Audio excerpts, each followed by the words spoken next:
La première dame de Côte d'Ivoire, Dominique Ouattara, avait des raisons de se réjouir ce jeudi en franchissant le seuil de cette salle de réunion où elle était l'invitée d'honneur. En effet, pour la toute première fois, la Fondation mondiale du cacao tenait ici à Abidjan, ce 27 octobre 2016, sa réunion de partenariat. La tenue de cette rencontre ici en Côte d'Ivoire est incontestablement perçue comme le signe de la réhabilitation du cacao ivoirien menacé pendant longtemps de boycott par les industriels et consommateurs occidentaux à cause de l'utilisation d'enfants comme main-d'œuvre dans les plantations. La première dame pouvait donc se réjouir de voir enfin le couronnement du travail abattu par le Comité national de surveillance des actions de lutte contre la traite et les pires formes de travail des enfants qu'elle préside depuis 2012. Cette rencontre réunissait le conseil d'administration de la Fondation mondiale du cacao et son président exécutif, les responsables du conseil du café cacao, les industriels du cacao, les organisations du système des Nations Unies, des ONG nationales et internationales, ainsi que des coopératives nationales de producteurs. Le défi d'un développement durable de l'économie cacaoyère constituait l'axe central des réflexions.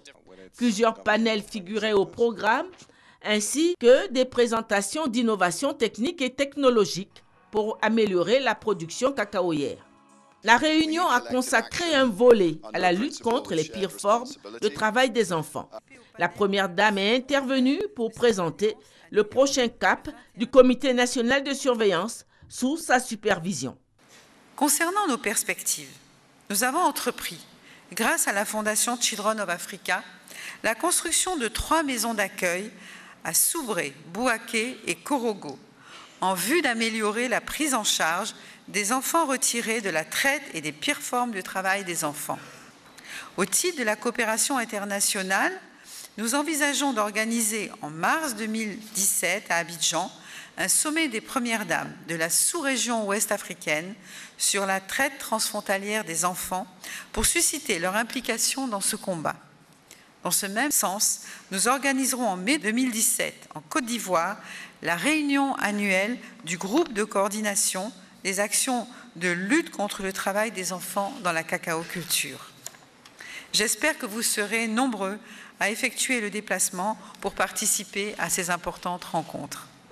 Une visite des stands. La première dame a pris congé, non sans remercier la Fondation mondiale du cacao et tous les partenaires présents pour leur engagement aux côtés de la Côte d'Ivoire dans la lutte contre la traite et les pires formes de travail des enfants.